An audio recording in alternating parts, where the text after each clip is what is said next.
युधिष्ठिर ने स्वर्ग में जाने के पश्चात देखा कि दुर्योधन स्वर्गीय शोभा से संपन्न हो देवता और साध्य गणों के साथ एक दिव्य सिंहासन पर बैठकर सूर्य के समान दैदीप्यमान हो रहा है।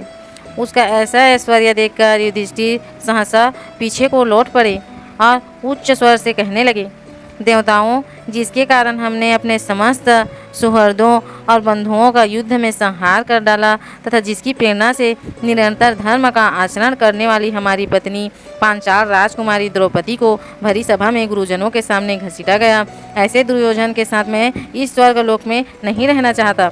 यह सुनकर नारद जी हंस पड़े और बोले, महाबाहो, स्वर्ग में आने पर मृत्युलोक का वैर विरोध नहीं रहता, अतः तुम्हें महाराज दुर्योधन के विषय में ऐसी बात कदापि नहीं करनी चाहिए। स्वर्गलोक में जितने श्रेष्ठ राजा रहते हैं वे और समस्त देवता भी यहाँ राजा दुर्योधन का विशेष सम्मान करते हैं। यह सत्य है कि उन्होंने सदा ही तुम लोगों को कष्ट पहुँचाया है, तथापि युद्ध में शरीर की आहुति देकर ये वीर लोक को प्राप्त हुए हैं। अतः द्रौपदी को इसके द्वारा जो क्लेश प्राप्त हुआ है उसे भूल जाओ और इनके साथ न्यायपूर्वक मिलो।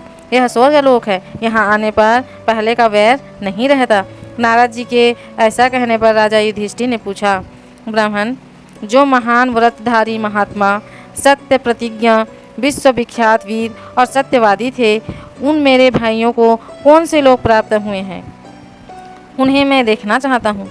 सत्य पर दीन रहने वाले कुंती पुत्र महात्मा कर्ण को, धृष्टद्युम्न को, सत्य की तथा धृष्टद्युम्न के पुत्रों को भी मुझे देखने की इच्छा है।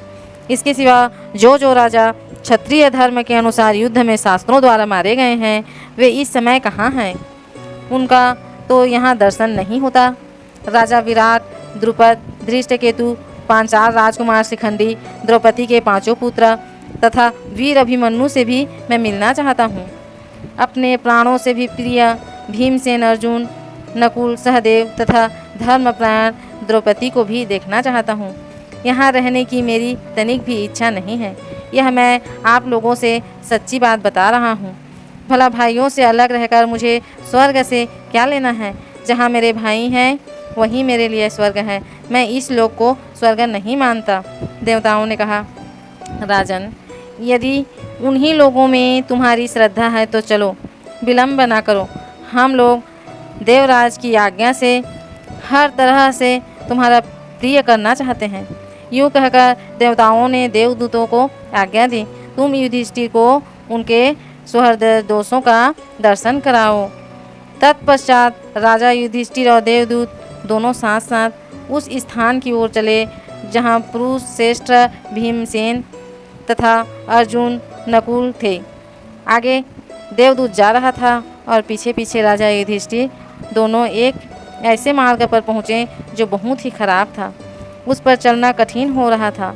पापचारी पुरुष ही उस रास्ते से आते जाते थे। वहाँ सब ओर घोर अंधकार छा रहा था। चारों ओर से बदबू आ रही थी। इधर उधर सड़े हुए मुर्दे दिखाई देते थे। जहाँ तहाँ बाल और हड्डियाँ पड़ी हुई थी। लोहे की चोंच वाले कौवे और गिद्ध मंडरा रहे थे।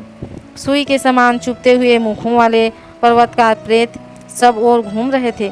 उन प्रेतों में से किसी के शरीर से मेद और रुधिर बहते थे। किसी के बाहु, ऊँट, पेट और हाथ पैर कट गए थे। धर्मात्मा राजा युधिष्ठिर बहुत चिंतित होकर उसी मार्ग के बीच से होकर निकले। उन्होंने देखा वहाँ खौलते हुए पानी से भरी हुई एक नदी बह रही है जिसको पार करना बहुत ही कठिन है। दूसरी ओर तीखे छुरोकों से पत्तों से परिपूर्ण असीपत्र नामक वन है। कहीं गरम गरम बालू बिछी है तो कहीं तपाए हुए लोहे की बड़ी बड़ी चट्टानें रखी गई है।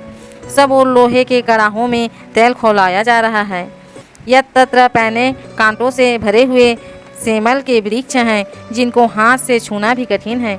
इन सब के अतिरिक्त वहाँ पापियों को जो बड़ी बड़ी यातनाएं दी जा रही थी उन पर भी युधिष्ठिर की दृष्टि पड़ी।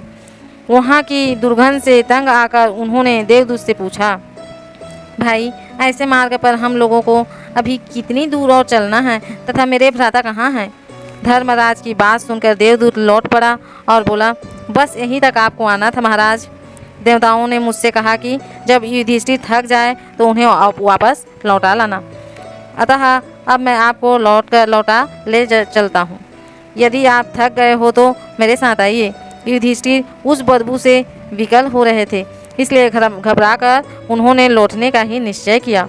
वे ज्यों ही उस स्थान से लौटने लगे त्यों उनके कानों में चारों ओर से दुखी जीवों की यह दयनीय पुकार सुनाई पड़ी। धर्मनंदन, आप हम लोगों पर कृपा करके थोड़ी देर यहाँ ठहर जाइए। आपके आते ही परम पवित्र और सुगंधित हवा चलने लगी है। इससे हमें बड़ा सुख मिला है। कुंती नंदन, आज बहुत दिनों के बाद आपका दर्शन पाकर हम लोगों को बड़ा आनंद मिला है, अतः क्षण भर और ठहर जाइए। आपके रहने से यहाँ की यातना हमें कष्ट नहीं पहुँचाती। इस प्रकार वहाँ कष्ट पाने वाले दुखी जीवों के भांति के दिन वचन सुनकर युधिष्ठिर को बड़ी दया आई। उनके मुँह से सहसा निकल पड़ा, ओ इन बिचारों को बड़ा कष्ट है। वो कहकर वे वहीं ठहर गए।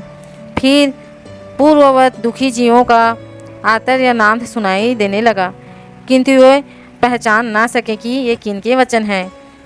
जब किसी तरह उनका परिचय समझ में नहीं आया तो युधिष्ठिर ने उन दुखी जीवों को संबोधित करके पूछा, आप लोग कौन हैं और यहाँ किस लिए रहते हैं?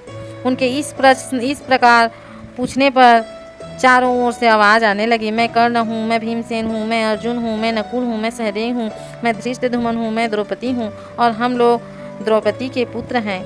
इस प्रकार अपने अपने नाम बताकर सब लोग विलाप करने लगे। यह सुनकर राजा युधिष्ठिर मन में विचार करने लगे, देव का यह कैसा विधान है।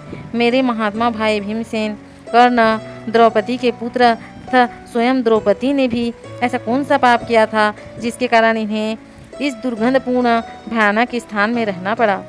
ये सभी पुण्य आत्मा थे। जहाँ तक मैं जानता हूँ इन्होंने कोई पाप नहीं किया था। फिर किस कर्म का यह फल जो ये नरक में पड़े हुए हैं। मेरे भाई संपूर्ण धर्म के ज्ञाता, सूरवीर, सत्यवादी तथा शस्त्र के अनुकूल चलने वाले थे। इन्होंने क्षत्रिय धर्म में तत्पर रहकर बड़े बड़े यज्ञ किए और बहुत सी दीक्षाएं ग्रहण की, तथा इनकी ऐसी दुर्गति क्यों हुई? मैं सोचता हूँ या जागता हूँ, मुझे चेत है या नहीं, कहीं यह मेरे चित्त का विकार अथवा भ्रम तो नहीं है। इस तरह नाना प्रकार से सोच विचार करते हुए राजा युधिष्ठिर ने देवदूत से कहा, तुम जिनके दूत हो उनके पास लौट जाओ, मैं वहाँ नहीं चलूँगा। अपने मालिकों से जाकर कहना युधिष्ठिर वहीं रहेंगे। मेरे रहने से यहाँ मेरे भाई बंधुओं को सुख मिलता है।